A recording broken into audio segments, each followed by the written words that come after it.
So today's talk is on wisdom. So we've been talking about the paramitas for the last few months, and wisdom is the sixth paramita. So the paramitas are the perfections, and there are six of them. There is generosity, patience, ethics, diligence, concentration, and wisdom. So last week we talked about the relationship of wisdom to power and how we used our power. And that inevitably brings up questions of humility as well.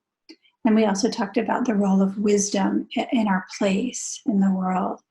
But today I really I wanted to focus on what I would say is the essence of, or maybe I won't say it, what the teachings say is the essence of wisdom, which is in Zen, which is the absolute and the relative.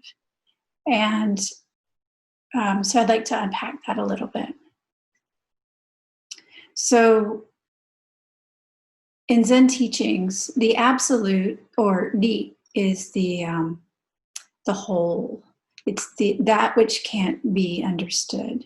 So it's the source of the teachings. It's that which is beyond words, beyond thinking, beyond any discursive thoughts, something that we can't describe or write about or communicate through our body. But it's something that nevertheless we understand as connecting us all. So the absolute is absolutely beyond description, and yet in order to teach on it, we have to describe it. And so in order to teach on it, we have to move into the realm of the relative.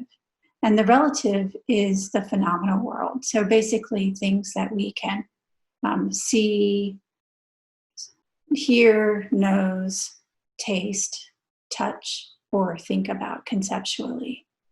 And this is how we express the Dharma and how we live in our world, right? Just how we go about our daily life. So in the realm of the relative is where we have the names of things. This is where we have our daily interactions with people, how we read about the Dharma or read about anything, knowledge. And this is the world of ideas. And the world of the absolute, or Li, is beyond ideas. So at the core of all of this is emptiness. And this is the essence of wisdom. This is where wisdom is. And I think a lot of it's a Rumi poem that says, out beyond the place of right and wrong, there is a place, and I will meet you there. So it's beyond right and wrong, beyond me and you, beyond my thoughts and my opinions and my ideas. And a place where we're not a physical place, obviously, where we're all connected. And you can already see my struggle in talking about it. And just in talking about it, I have moved over into the realm of the relative, the realm of Ji. In Dogen teaching about this, he often uses the image of moonlight and a drop of water. So the absolute is represented by moonlight, which covers everything, right? And there's nowhere that the moonlight does not cover. And even in the relative is one drop of water, one particle. So even in the tiniest drop of water, the moonlight is reflected. This is the absolute and the relative. In Tibetan Buddhism, these are called the two truths. And today's talk is just a little bit of a touch on these. But there are, of course, endless teachings and doctrines written about the two truths and taught about. The core of it is that we really have to understand for ourselves. And I can say that a million times. We need the teachings as our guide. You know, we have our guidebook in front of us. We have our the path that countless of others have walked ahead of us. So we have this trail that we can follow, and it will help us along the way. We have the path, as we've talked about, the 6 paramitas, the teachings of our ethical lifestyle, how we live following the precepts. So we have all of these teachings available for how to live our life in a way that's upright and on the path. And yet nobody else can do this for us. And this is really the core of Zen practice and all of Buddhist practice. No one else can do it for us. We must discover the path for our own. We must make the path our own. We must embody the path in the way that we live our life. And this is wisdom. So how do we do that? We have the core components here, right? So we have the teachings available, not through me or through my mouth, but through the successive generations of Buddhas and ancestors over time. So we have the teachings of countless generations of Buddhas and ancestors and the wisdom that's developed over time. We have that very readily available to us in this lifetime, which is a really fortunate thing to have. If we had been born in a different era, maybe we wouldn't even have access to these teachings. But we're born in this era where we are lucky enough to have a common language again, which is English. Even if English is not our native language, then many of us can understand it. And then English allows a lot of the teachings to come to us from Asia. So in my case, my teacher speaks Japanese, and I am able to take the Japanese and turn it into English out of my mouth. And the same for all of our Buddhist teachings that are coming from so many different places. And not only that, but we can talk to each other. So as many of you know, I've also practiced Tibetan Buddhism and studied Tibetan Buddhism, and I have the ability to do that through the common language of English. And the common language of English that comes to us through rather unfortunate circumstances gives us this precious treasure of the Dharma. So we have this ability to hear the teachings, to read about the teachings, to learn the teachings, and we have to make them our own. This is the only way forward. So again, how do we do that? In Zen, the essence of sitting is sitting practice. The essence of Zen is sitting practice. And this is something we do together and something that we share. So we sit in silence. When we notice thoughts arising in our mind, we let them go and we return to our breath. We sit in silence, following our breath, really coming into our body. And body, again, is the first foundation of mindfulness. Body as body. So really being in our body and really letting go, coming into the present moment. And this is something that we have heard about and something that we learn how to do, and yet something that in actual practice is very difficult to do. And this is the interplay of the relative and the absolute. So as you can see, what I'm setting up here is that it's impossible to separate them out. How can we be in the world with only one side or the other? If we get out of balance. Ultimately, the teachings have no meaning, and yet we need the meaning of the teachings in order to be present to them. Ultimately, we don't need a teacher outside of ourselves, but we need a teacher in order to understand that fully. Ultimately, we don't even need the stuff that we have around us, but we need that to be able to realize this and to how to be in the world. We must be able to eat. We have to be able to live and have a place to sleep. And these are all the foundations of our practice. So last week we talked about how power is related to wisdom. And over the course of the week, we've been unpacking how humility is related to power and how humility is related to understanding emptiness. So this all boils down to how we are in the world, really. How am I with you? How are you with me? How do we treat the world? How do we treat others? How do we show our practice rather than talk about it? So as we talk about it, this is just blah, blah, blah, blah, blah, words. We must embody it. We have to do it and have to really show up continuously. And as I do many times, I often think of my teacher in these instances where he trained very hard. His master was very strict, and he went through many difficult retreats and difficult times and kept going. He was assigned a temple, and my teacher was born in Taiwan, and he was assigned a temple in the place where there's the most snow in all of Japan.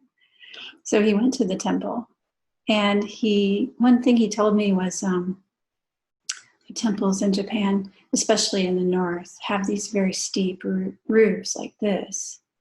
And he went there when he was a young man, I think maybe just barely 30, and assigned to this temple. And he didn't have any familiarity with snow at all. But he knew that the snow was weighting down the roof, and that he knew he had a task to shovel it off so that it didn't make the roof collapse in order to protect the temple. So he went up there and he applied all of his young man energy to shoveling the snow, shoveling. And the snow in this area of Japan is quite heavy. And just got really tired, really, he would work so hard and his body would hurt. And an old man from that region came by to help him one day. And he taught my teacher very simply, if you put the shovel, here, here, and here, you can just cheek and throw it off. And my teacher was so grateful for this knowledge of how to be with snow, knowledge he did not have before. And of course, he ingested that knowledge and used it from that point on and made it his own. And this is how wisdom develops. We try our best. We work really hard. We keep practicing. And then maybe somebody teaches us the right thing at the right time, or we hear a certain words. And then we're like, aha. We start to make it our own. So wisdom shows up in our actions and how we are in the world.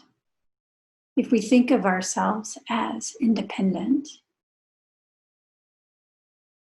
then we get stuck on one side. And if we think of ourselves as because we are interconnected, we need not do anything, then we get stuck on this side. So if we think of ourselves as independent, and this is a topic that's coming up a lot, these days, especially here in the United States.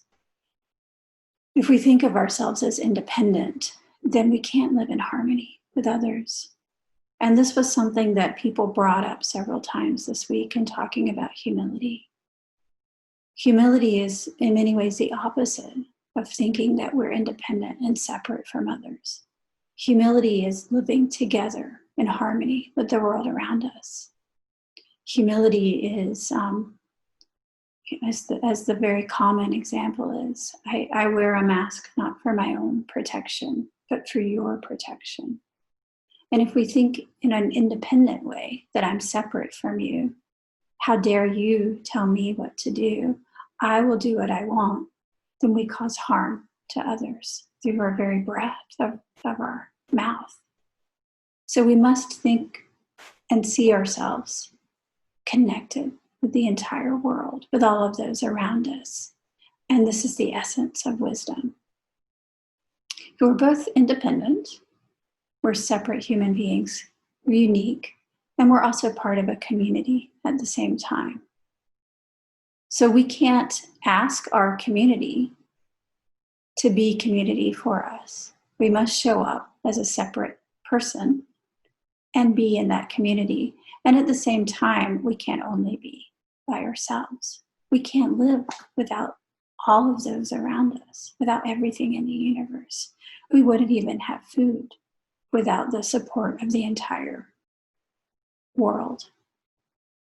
We couldn't have lights in our houses. We wouldn't have roads to drive on. We wouldn't have a job to go to without others.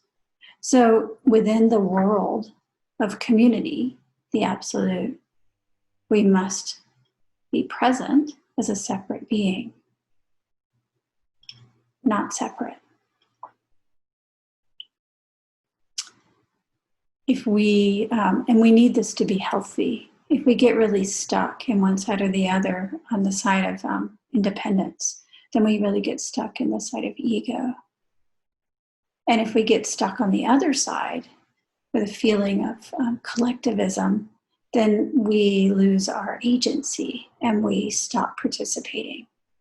So we have to find balance between those two. So I wanted to move a little bit into talking about the ego, what the ego is.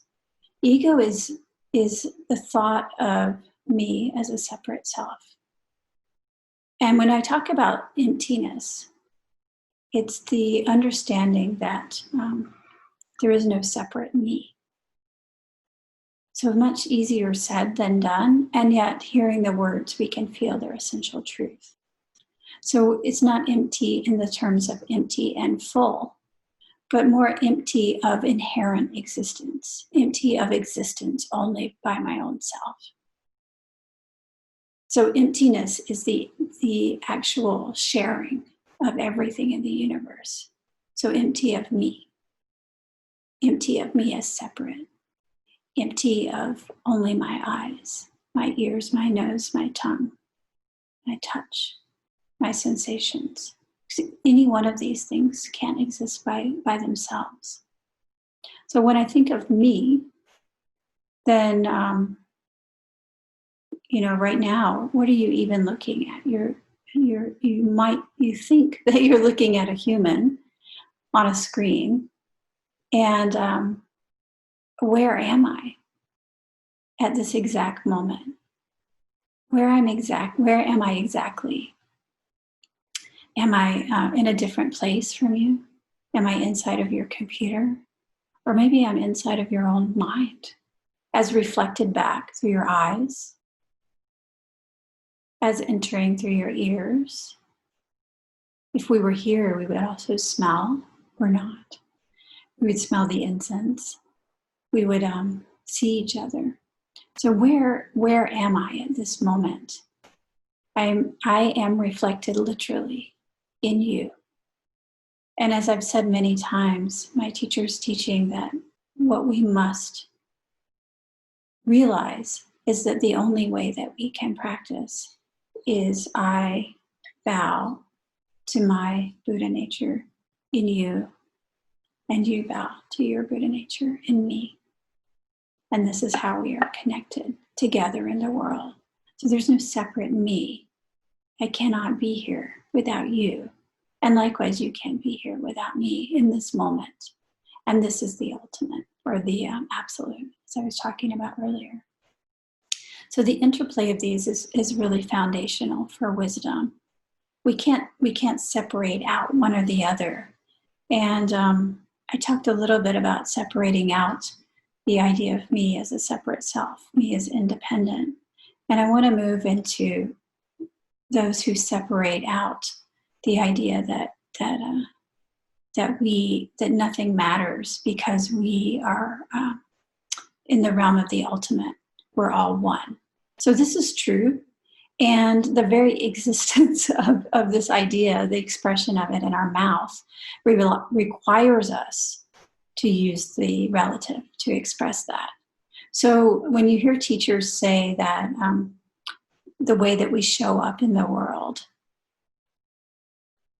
we shouldn't worry so much about it, then this is when we get into a kind of a sickness of getting stuck too far over here. Because every single thing we do in the world matters. Everything. The way that we meet our cat in the morning matters. The way that we drive our car matters as our place in things. And we can't think that that I can separate myself out from the world and sit in meditation in zazen, letting go and letting go. And then one magical day, everything is going to be perfect. We have to really be in the world as we practice. We have to really experience how we interact with other humans. And if we have a job, we have to work with others. If we're in a monastery, we live so closely together. In the monastery in Japan, I always had other nuns sleeping right next to me. We each had one straw tatami mat per person. Me, one here, one here. And so we were literally connected. You know, at nighttime, as they exhaled, I inhaled their breath, literally. As they ate next to me, if my elbow went too far over, I could cause this person to spill their soup. So we're really connected. So there's not this one magical day where everything is going to be fixed. Fixed is how we are in the world right now and how we show up. Our very existence requires me to not be you. If all of us were one person, then what would we even be doing? There would be nothing here at all. So the very existence of us in the world requires something else. The very existence of sound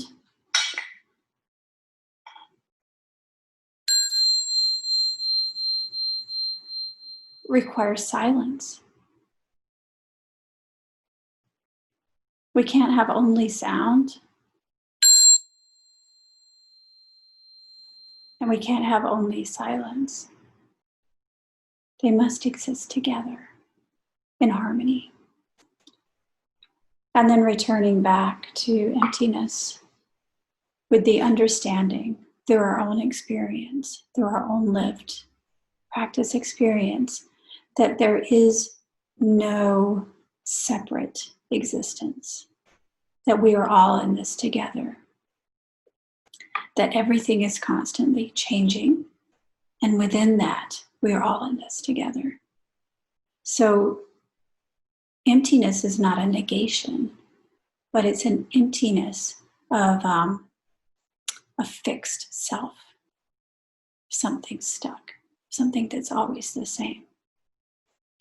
So when we talk about wisdom, then we really have to embody these teachings, and we have to continuously let go of the idea of me as a separate self.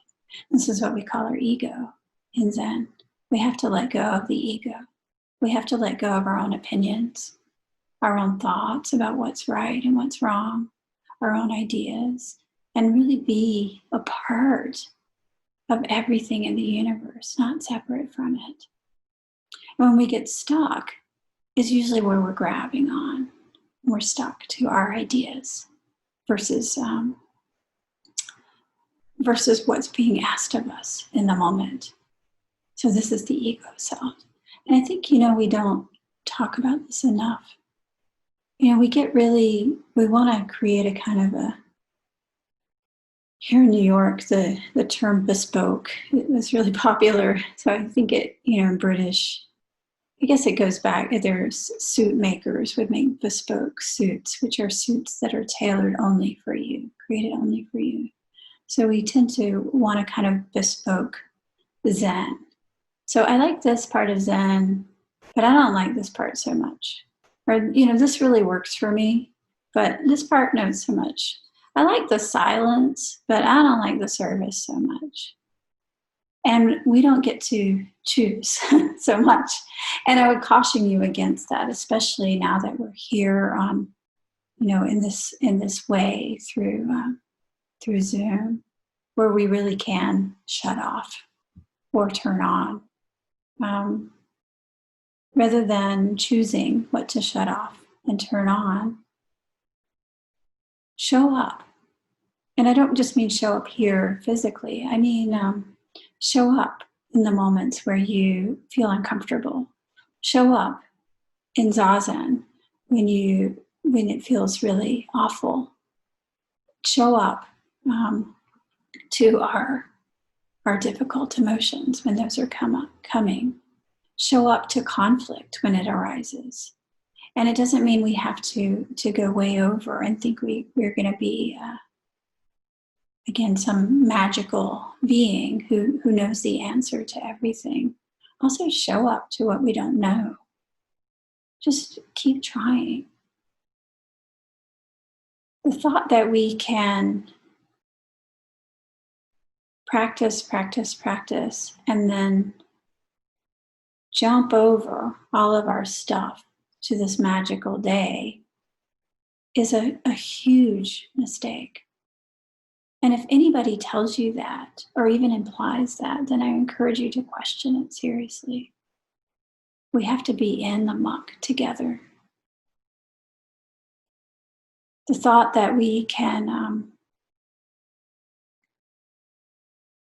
find this secret key to practice understanding is a mistake. The key is not secret, it's all right in front of us. The teachings are freely available. It's the ability to really ingest them and make them our own. That's the so-called magic. And that just takes a lot of hard work. There's not a magical solution to anything. Just showing up and doing it. It's pretty simple and extraordinarily difficult. And if we are looking for that magic, then I would ask you, why? What is difficult in front of you that you're avoiding? So I would caution you about this also. And I would also caution you about any teachers who imply that they have that magical key. And I think it's a temptation to do so. But going back to the relative and the absolute, by the time we talk about it, we've already brought the absolute into the relative just by leaving our mouths, just by entering our brains. So if we're talking about it and talking about it as if it's a thing and we're not living it, and there's already a separation there. And sometimes sometimes it's not the actual teacher who talks about it, but their disciples talk about it. I remember one time I was at a monastery. I was very new there, very excited, very determined to wake up. And after a few days of being there, I was in the kitchen preparing cookies for a tea, and the residents were chatting. And they were talking about the teachers, it was their teacher, so of course they loved their teacher, but they were talking about how their teacher was better than all other teachers and the reasons why. And one of the reasons why was certain, what I would call magical abilities or special qualities or special, insights or kind of a clairvoyance or something like that. And at the time I was very drawn in. I was really like, wow, that's really cool. And I started to believe it. This teacher really is better than all other teachers. And so therefore I should really, I should come here and really get invested in this. And the magical things really were kind of interesting and wonderful. And so I was like, what's that? And I found, looking back, that I had been very impressionable, and I let somebody else's experience determine my own. So that might have been true for the person talking. They really did feel that their teacher is the best teacher in the universe, and that wasn't my experience. But getting really caught up in that type of thinking, that type of comparison, that type of putting somebody on a platform is in of itself a separation and a pulling away from a real understanding. And later I also realized that where did those stories come from in the first place? If these students were very young and impressionable, then they were getting that message from somewhere.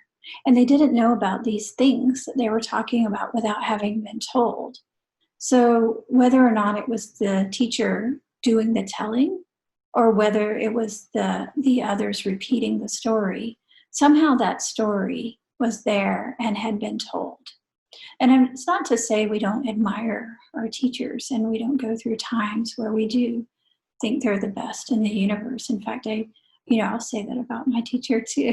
For me, he's the best teacher in the universe, because he is my teacher, and that's how it is. He's the one that I found that works for me. But we can't get into thinking that there's that one magical person. That one magical person is you. So I encourage you to really understand this for yourself. Being nothing special is the essence of wisdom. Just showing up, doing your practice, showing up when it's hard, learning from those times that are hard, showing up on the days where it's not hard and you just want to go outside and play. Just showing up. This is the essence of practice. And this is what I encourage you to explore and to know for yourself. Showing up, dropping the idea of me as a separate self, of me as special, of me as going to figure it all out for all of those beings, that I'm going to figure it out and then help others. Why don't we just help people right now and show up right now? And this will teach us better how to let go of our own ego, our own self. This is the essence of wisdom. Thank you.